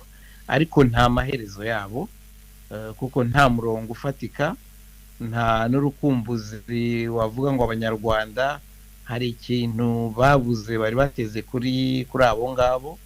Nubwo iyo bavuga bakubwira ngo mu Rwanda ibintu bimeze nabi, ariko umuntu ufite amaso n'amatwi uzi amateka y'igihugu, nta gihe na kimwe u Rwanda rwazirikanye abanyarwanda nk'uko bazirikana ubu ngubu. Wajya mu bukungu, wajya mu muturage ijambo, umugore, urubyiruko, wajya mu kugeza amashanyarazi ku bantu, amashuri, amazi meza, ibintu byose bibarwa mu buryo bw'amajyambere. Umutekano ku isi muri Afurika, ibidukikije, isuku, nta rwego na rumwe rusizwe.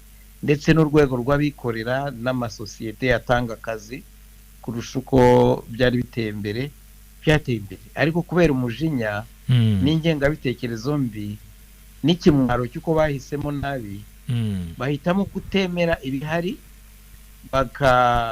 bagakwirakwiza ibihuha by'ibidahari kugira ngo bace abatabizi intege, babayoboke, babakuremo amafaranga y'imisanzu, bajye guteza ubwega n'impuhe ku bazungu, babazi ngo baraharanira demokarasi aho itari, kubera n'imyumvire mike yo kutamenya ngo u Rwanda buriya ruyoboye ruteye, bagategeza ko Afurika gusa ari abantu bari aho bunyamaswa batazi icyo bashaka, bakwiye iteka inama z'abakoloni. Abo rero rwose ni impitabihe, ni abantu bata umwanya, natwe badutesha umwanya, ntacyo badutwara. Ariko wa mugani, niyo atakubujije amahoro yawe, ariko ari byo gukererezamo. Ni ibyo nyine bashoboye, ariko by'igihe gito. Hanyuma nk'umuntu wenda Ambassador uherereye mu gace cyangwa se mu gihugu uyu mutwe cyangwa iyi mitwe ikoreramo, iyo urebye ukuntu aba bayobozi bamwe babo bakuru bakomeje kwicwa mu mashyamba ya Kongo, mubona iyi ntambara hari icyo yabagezaho? Izabageza kuri icyo nyine, bazakomeza abanangira bicwe n'undi ukurikiyeho nawe bigende gutyo bashire cyangwa bahitemo neza abasigaye abo b'ingereri basaguka bamenye igikwiye. Urakoze cyane nyakubahwa ambassador. Hanyuma tugarutse kuri Dr. Nibishaka, ngira ngo namwe muracyadukurikiye mukurikirana amakuru umunsi ku wundi uko bigenda, ariko iyo murebye ubona amaherezo y'aba bantu ku bwanyu biyita opposition n'ayahe? Urakoze cyane, ngira ngo amaherezo nta yandi, ibikorwa bibi barimo bakora ubu ngubu bitwikiriye umutaka wa opposition bizageraho bibe nta mpamvu aho babikorera nabo ubwabo bazageraho. Hari ibihugu bigenda byerekana icyo nakwita nka wiri yo kurwanya gukorera ku bihugu byabo bikorwa bya politike bibangamiye umutekano w'ibindi bihugu. Hari amategeko agenda ajyaho abuza abantu b'impunzi gukora politike cyangwa ibijyanye na politike mu bihugu byabo kandi ari impunzi. Ariko ikiri cyo nuko nk'uko abandi babisobanuye, iyo nta murongo ufatika ufite wo kubaka igihugu, ibitekerezo byawe bigera nyuma nyine bigasaza, cyangwa se ukabura n'abagutera inkunga. Abanyarwanda babakurikira ngira ngo babatera n'inkunga nabo bazagira nyuma babone ko babeshwa, bareke kubakurikira. Ariko ikiriho nuko nk'abarwana nk'uko nabivuze kare ndetse n'ambassador akaba abikomojeho, abarwana bo ntitwavuga ko bazakomeza kurwana kuko abayobozi ba FDLR barimo baragenda bashira n'abagenda babasimbura bakagenda bafatwa mbere abandi bagapfa. P5 y'abakayumba Nyamwasa nayo igeze mu marembera, nabo hagati ubwabo batangiye kurwana. Ngira ngo inkuru yavuzwe cyane n'ibura ya Ben Rutabana na wa muhungu wa Deo Nyirigira, ngira ngo nabyo byakereye amacakubiri muri RNC, ariyo twavuga ko yari sa ntikomeye mu bya politike. So n'andi mashyaka ya za FDLR uretse kuba imerewe nabi mu mashyamba, ariko nayo ubwayo yagiye icikamo ibice ahenshi bishingiye ku urumva ni politike y'ivangura barayikomeje, uretse kuba bayorwa n'ingengabitekerezo za jenoside. Nabo ubwabo hagati yabo bagiye basenyuka bashingiye ku turere, abakiga, abanyenduga, abaturuka mu majyaruguru, abaturuka mu majyepfo, nabo ubwabo barabagiye basenyuka. So ku buryo n'andi mashyaka yaba Rusesabagina nayo ibyamoko ngira ngo n'uturere n'ubundi byarayashegeshe. Ariko n'ibitekerezo bundo opposition, intambara ya opposition yakagombye kuba intambara y'ibitekerezo n'ubwenge. Ariko iyo abantu bataye ubwenge batangiye gushira mu turere, ngira ngo baba barangije gutsindwa. So ikiri cyo rero nuko cy'ingenzi nyamukuru nuko abafite intwaro bitwaje intwaro bari kurwana, abatazapfa bazafatwa, abazagira Imana bazashyikirizwa ubutabera bw'u Rwanda cyangwa se bashyizwe ubundi butabera. Abari muri iyo mitwe cyangwa abo bita opposition bakoze jenoside ntisaza nk'uko nabivuze, nabo bazagezwa mu butabera. Abandi imyaka izagenda ibafata bazagwishanga. Hanyuma abandi nanone twavuga wenda bagifite ibitekerezo bikomeye. Uko iminsi igenda hari abo umutimanama wabo uzakomanga bakumva ko gukora muri ubwo buryo ntaho byabageza, kurwanya iterambere, guharanira gusenya igihugu ntaho byabageza. Bumve ko hari umusanzu batanga, bafate icyemezo cyiza cyo kuba bataha bakaza gufatanya n'abandi kubaka igihugu, cyangwa se bakafatanya n'abandi naho bari, kuko no mu mahanga hari abanyarwanda babayo, ariko bafatanya n'abandi banyarwanda bari mu gihugu kubaka igihugu, bakaba bafatanya nabo mu bikorwa byo guteza imbere igihugu, aho kumva ko barwanya ibyagezweho, kuba ko badusubiza inyuma. Hanyuma icyo navuze kare gikomeye, nge mbona gikomeye, ni urubyiruko rwatangiye kwijandika mw'ibyo bikorwa bibi. hari movement navuze tutangiye kujya tubona cyane cyane mu Bubiligi, mu Faransa, Canada no muri Amerika, ariko hari na movement ziri muri Zambia, South Africa ndetse na Uganda mu baturanyi.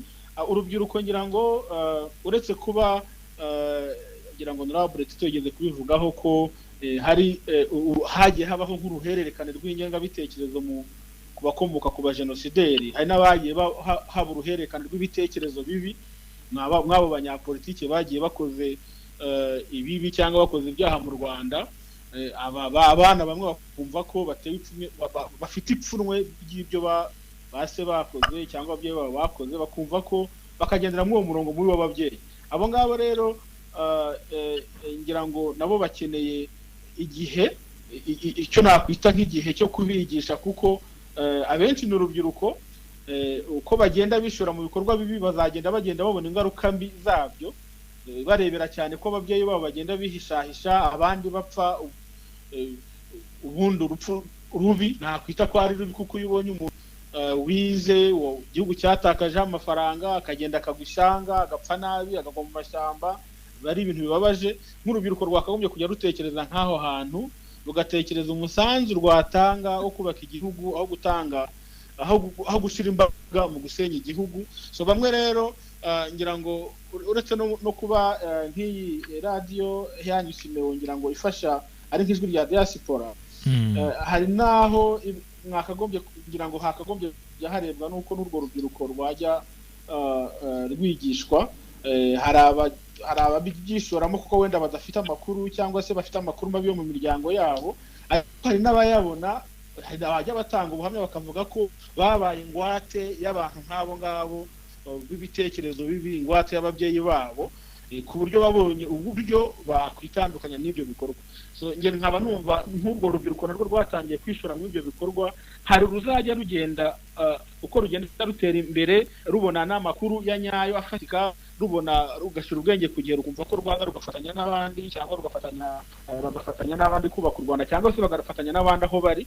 Ariko abazakomeza kubyishora nabo bazakomeza kugira ingaruka nk'izo base cyangwa se basekuru bagize.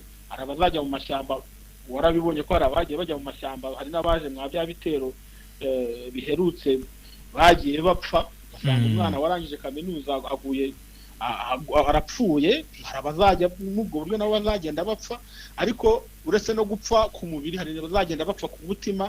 Ariko nge numva nk'urubyiruko ruri kwishora muri ibyo bintu, haracyari igihe cy'uko abenshi bazashyira ubwenge ku gihe bakagaruka mu murongo, bakabafatanya n'abandi kubaka. Abatazashyira ubwenge ku gihe nabo nyine nabo ubwo bazarangira nk'uko base n'ababyeyi babo bazaba bari kurangira. Numva aricyo navuga. Urakoze cyane Dr Nibishaka.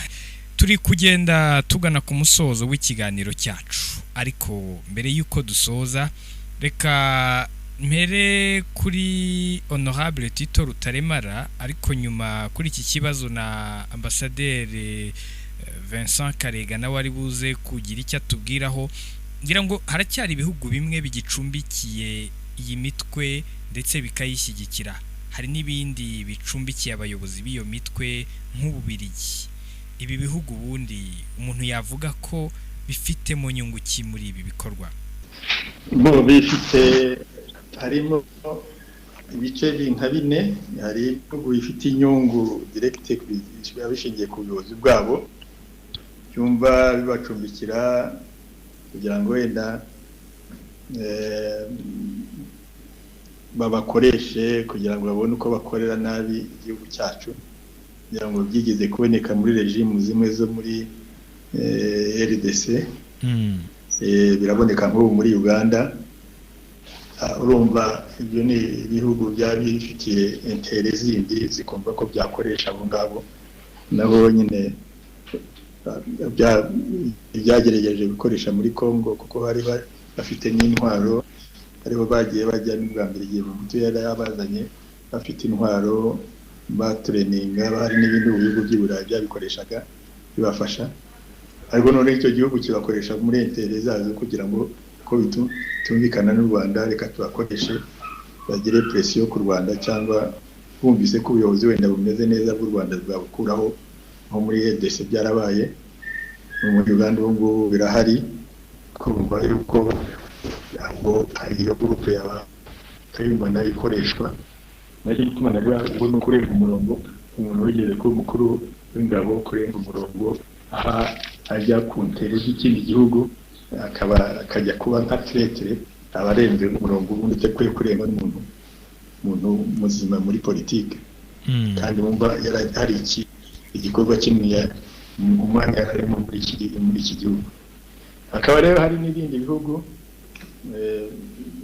bibashyigikiye kuko twagiranye ibibazo dufatitanye n'ibihugu by'Ubufaransa ko twagiranye ibibazo ko bafashaga abari bariho mbere ubumva n'ubu wenda ntabwo bashyigikiye neza kuko hakirimo abana bari muri leta n'abasirikare nabo twagiye tujya mu contact ubwo burya ntabwo ari Abafaransa bose ni abasirikare bakuru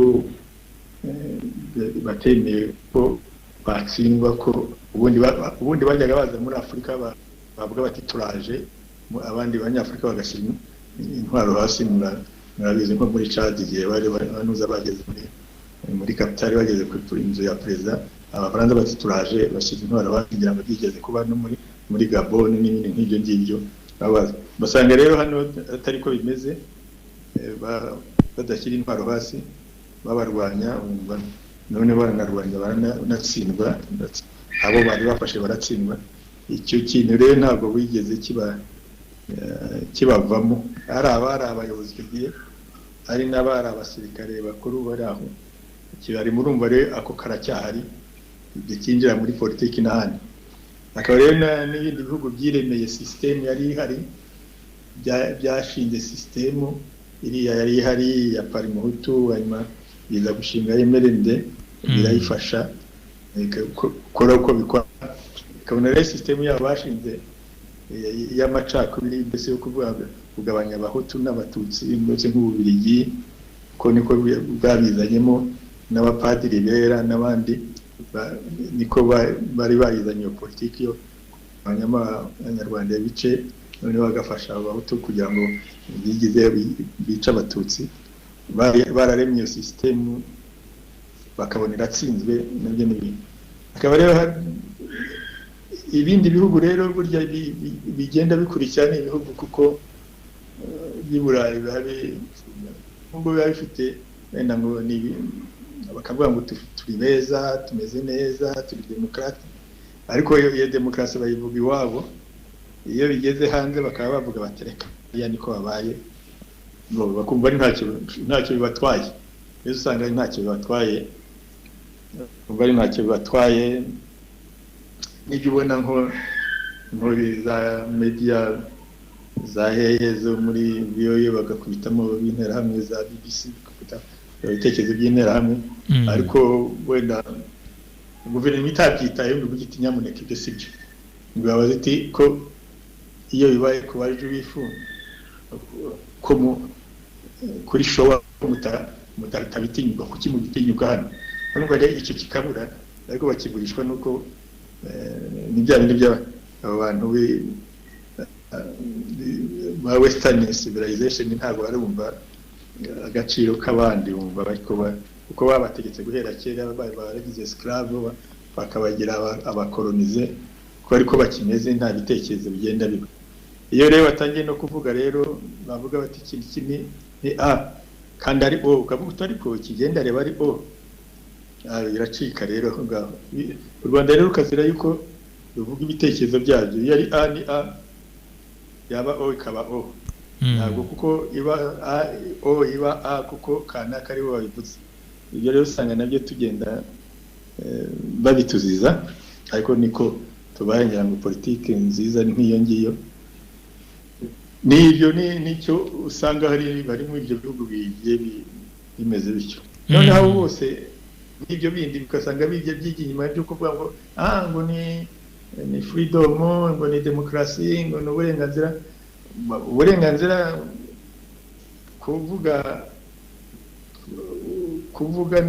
kuvuga kwanga guha uburenganzira abahakana jenoside y'abatutsi ariko byagera kuri jenoside y'abayahudi ukabahana hari utabahanye kandi warashyizeho itegeko, urumva icyo biba bivuze ko ari nk'ako kagasuzuguro bagifite ka kera, kandi nubwo batanakagira kandi bavuga bati bari abantu n'ubundi ntabwo ari kimwe n'abandi banyafurika, iyo babwiye bo baranga birabarya, usanga bibarya, ugasanga rero nicyo tugenda tuzira. Ibyo rero usanga ari aho ngaho bagenda bashingira, bagenda bafasha. Mu bihugu rero nk'ibi byo muri Afurika rero hariho n'ibindi bibikora ari uko bimwe biba bitabizi, iyo bisobanura bakabyumva abanyafurika, buriya nka muri Afurika de l'Ouest basigaye babyumva, ariko nanone leta zabo zikaba zikiri mu maboko y'abari yabo hanze, ugasanga batatinyuka kubwira neza kuko baba bavuze bati nyamuneka nimugaruke kuri uyu murongo. N'ibyo nicyo tugenda tuzira, bituma bagenda bafasha hirya no hino. Urakoze cyane Honorable Tito. Hanyuma Ambassador Karega, mwebwe iyo mwitegereje mubona ku bwanyu ibi bihugu bishobora kuba bifitemo inyungu ki mu gucumbikira bano bantu? Hari n'abatabifitemo inyungu, bafite inyungu gusa zo kugaragara ko bubahiriza amategeko mpuzamahanga yo gucumbikira abari mu kaga, kuko nk'uko nabivuze mbere, bariya bose iyo bagiye biyita ko bahuye n'akaga, bahohotewe, bagatera impuhwe, bagafatwa nk'impunzi. Ibikorwa bya politiki ahanini iyo birebye bikorerwa kuri internet, uretse bariya bari mu mirwano. Rero hariya baba bitwa ko ari impunzi zagiriwe impuhwe kubera ko iwabo zifite ibibazo, zishakishwa, nta burenganzira bwa muntu. Ibyo bihugu bikishimira kudashishoza no kugendera kuri icyo ko baramiye ubuzima bw'umuntu. Ariko uko diplomasi y'u Rwanda igenda itera imbere, guhererekanya amakuru, hari benshi bamaze kujya mu nkiko, hari abagarurwa, n'abandi bose amaherezo azaba ayo ngayo. Ntabwo imitwe ari izahungabanya igihugu, n'ubundi ni ibintu byo kwimara ubute baba bakora. Ubuse waba uri mu Bubiligi ukumva wahindura uko u Rwanda rugenda, cyangwa uri muri Afurika y'Epfo, yewe ni Bugande, unambutse ngo urafata igihugu n'intwaro, uri muri ibyo bihe byo gufata igihugu n'intwaro, kandi nabo bose zirusha u Rwanda se ninde? Cyangwa muri ibyo bihugu bashyigikiye byo bizi ko bizarasa amasasu ajya mu ruhande rumwe nta yishyura. Izo ngaruka se, izo ngorane bo bashaka gutambika abaturage babo mu ntambara z'abantu badafitanye nabo isano. Numva imibare yabo mu by'ukuri ntaho ijya kure, irimo amaramuko y'igihe gito,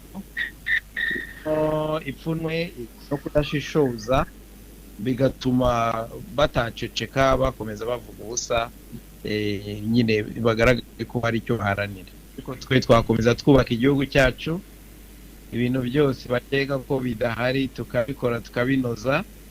Urubyiruko rurahari, abakuru barahari, n'imishinga irahari yatuma u Rwanda abakene barushaho kugabanuka, n'ubujiji tukabutsinda, kuko kenshi iyo hari ubujiji, injiji zirakoreshwa mu buterahamwe, zikoreshwa mu ngengabitekerezo mbi.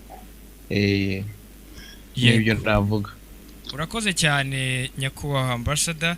Hanyuma mu gusoza rero, hari abantu badukurikiye muri kano kanya, harimo abari muri diaspora nyarwanda, harimo abari inaha mu Rwanda.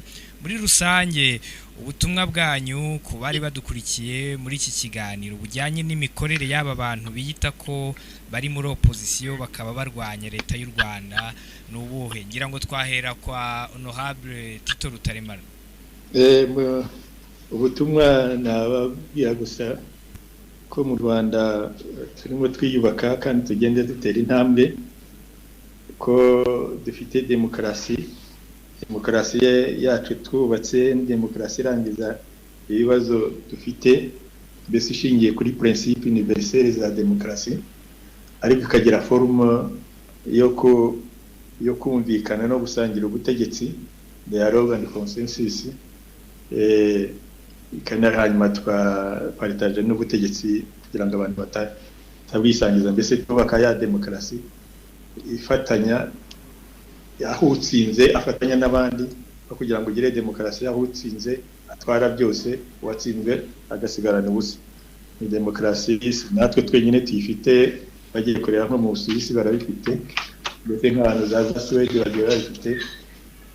Ugasanga rero nabwo kubwira nyamuneka wenda muzagire indi deba tuzaganire kuri demokarasi, noneho tugende tumva icyo bayinengaho n'ibitekerezo bagenda bazana bishya. Wenda bashobora kuba bavuga ko ubwo tudakora demokarasi, forume ya demokarasi nk'iyo muri Amerika, kubwo tutari demokrate, babizana tukabiganira, twayibereka kandi ukereka cyatumye abanyarwanda iyo bayitamo ya demokarasi. Si twe niyo tuyifite, n'abandi barayifite, aho ishingiye ku kumvikana no gusaranganya ubutegetsi, aho utsinze asaranganya n'abandi, no kugira ngo atware byose, uwatsinzwe atware ubusa. Numva iyo turimo turayubaka neza, iragenda itera imbere, tubakana n'ubumwe bw'igihugu cyacu, kandi tubakana ekonomi n'ibindi byose nk'uko ambasaderi Karega yakomeje kugenda bivuga. Icyo rero twababwira bo bari hanze hamwe n'abariya icyo bakora gusa ni ukwandika, ntibavumbire ntacyo bashobora gutera hano mu Rwanda, n'igihe bari bagihari ari na benshi bagikomeye tutaragira n'amaboko, baratsindwaga buri gihe, nkatwe iki gihe ndavuga ku byerekeye amasasu. Ubu rero nabwo no mu bitekerezo na politike turi hose, ibitekerezo byose biragenda byumvikana. Abasigaye rero bari hanze, nyamuneka muhumure, hano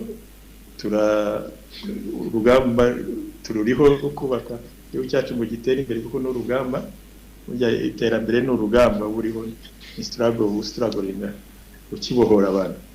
Noneho bo rero umuntu yabasaba ati muri aho hanze, kandi abavuga mukaba muri hamwe nabo, mujye mubasubiza uwo mwanya, kuko mubibona muri za internet bakoresha, namwe murazizi, ndabizi bo nicyo babyukiramo, ariko wenda namwe nubwo mutabibyukiramo, wenda mukishyira hamwe mukagenda mubitanga nk'uko hano murimo mubitanga kuri iyi radiyo yanyu, kugira ngo mugende mubasubiza.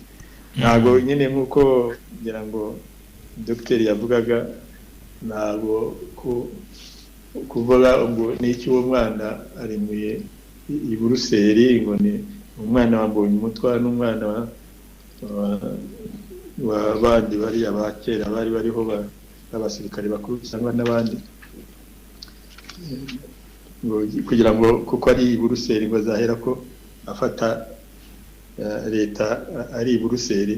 Ibyo ntibishoboka, azahora aduteza urubwa, abona akabonye akajya kubwira ababiligi ati bariya abantu ni babi, ariko si ababiligi bazadukuraho, kuko n'ubundi twabibanira baragenda barataha.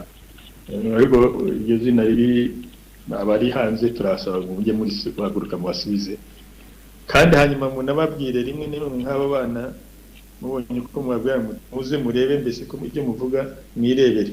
Hari uwaza akareba wenda akabona ibikorwa, wenda akasigara, nubwo wenda asigara abikora ngo yubahirize igitekerezo cya ba sekuru, ariko akagikora atari kiri kumvika, cyangwa bamwe bagatera intambwe, bagiye batera intambwe.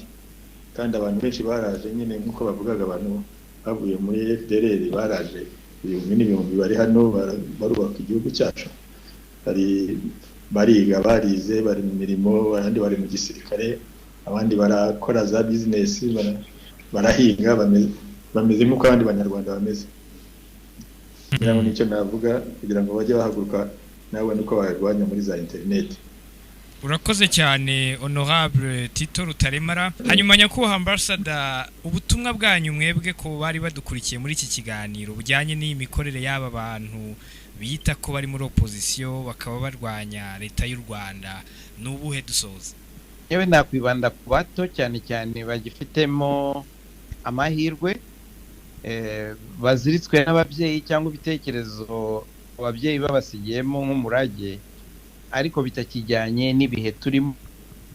Batera intambwe bakamenya igihugu cyabo bakagikorera, nubwo batagitaha, ariko aho bari ntibitware nk'aho igihugu cyabavumye, ko igihugu kirafunguye, kirabifuza bose, gitanga imbabazi bagihemukiye, cyubakiye ku banyarwanda, ariko kandi bumvise batazatera intambwe banangiye, bamenye ko bitazoroha, kuko ibintu barimo ntabwo ari amahanga azabirambirwa, ari n'abanyarwanda ntabwo bazihanganira ikintu kibasubiza inyuma, kibasubiza mu icuraburindi.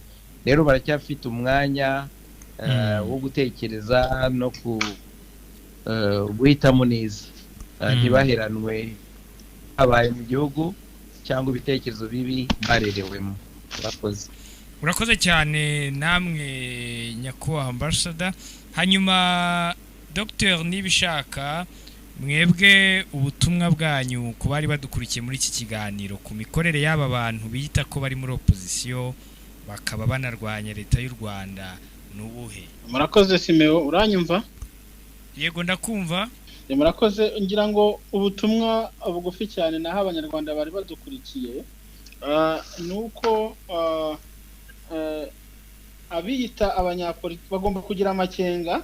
Abanyarwanda badukurikiye cyane cyane ababa hanze bataba mu gihugu bagomba kujya bagira amakenga igihe cyose bahuye n'abantu bose bita ko ari abanyapolitike cyangwa se ko bafite imitwe ya politike, bakamenya neza niba koko iyo mitwe ya politike bavuga ko ari imitwe yemewe.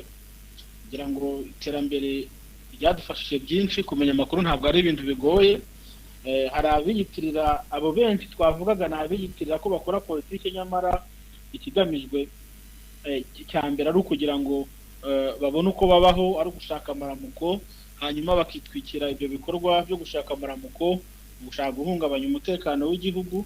So abanyarwanda aho bari hose ni kujya bagira amakenga, ndetse naho bababonye nge nanabakangura no kujya babamagana, bakajya babamagana, bagatanga n'amakuru no ku bandi banyarwanda, bagahanahana amakuru ko bataba abantu n'abatekamutwe, n'abanzi b'amahoro, nta kintu gifatika bazatugezaho uretse kudutesha igihe no kutumaraho twacu, batwizeza ibitangaza bimwe n'ibi ko barajya kuvanaho ubutegetsi, ibintu nk'ibyo.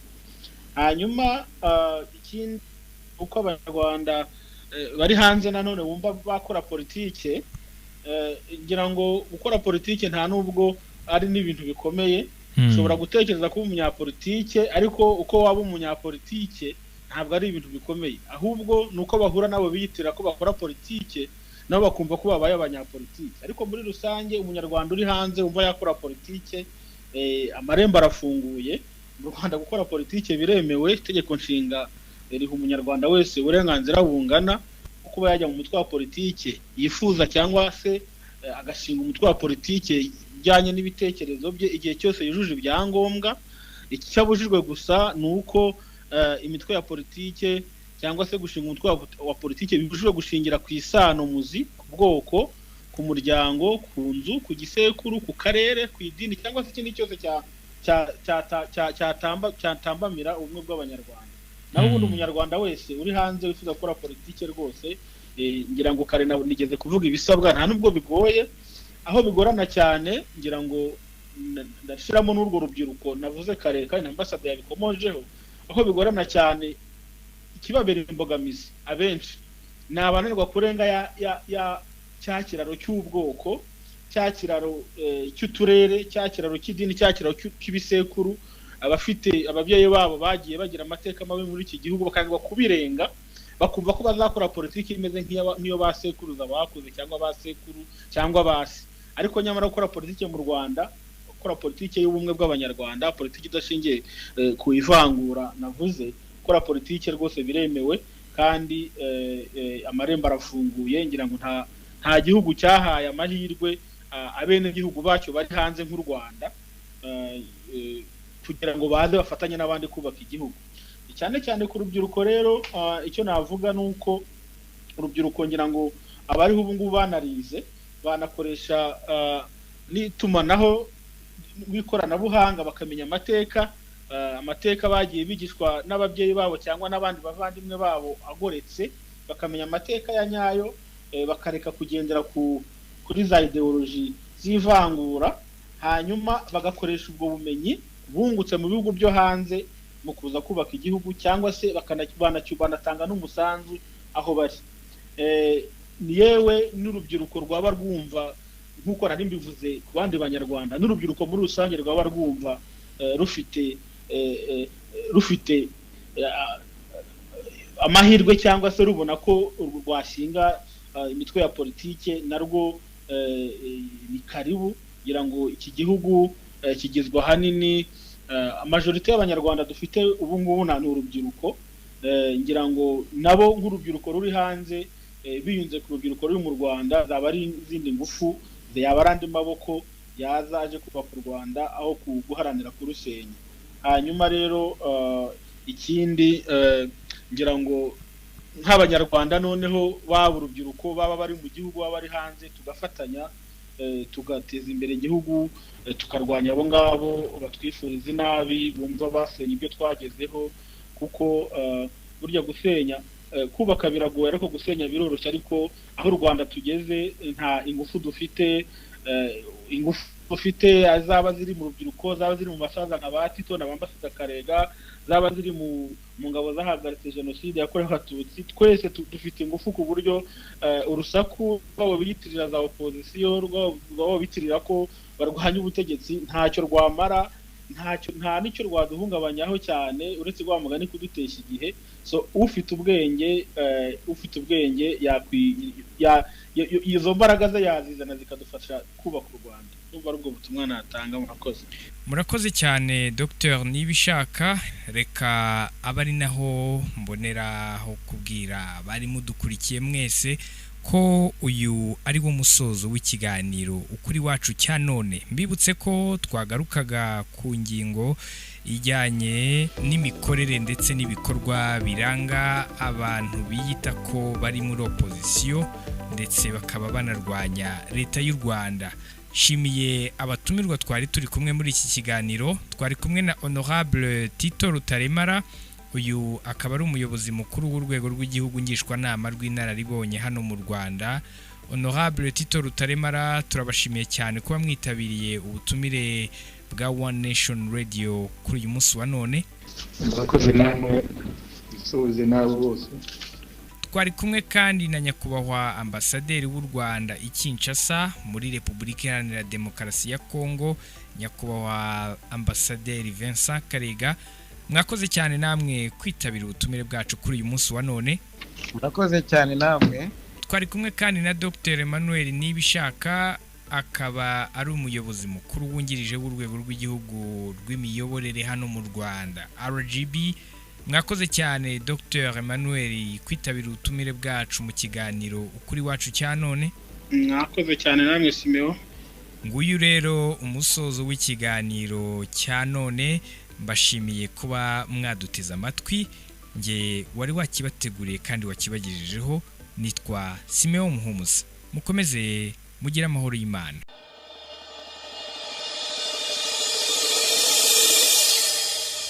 Iki ni ikiganiro ukuri wacu. Ikiganiro ukuri wacu kigamije gusobanurira abumva One Nation Radio ukuri kubiriho, ibibera mu Rwanda, kikanatanga ishusho nyayo ya politike y'u Rwanda ku bari hanze yabo.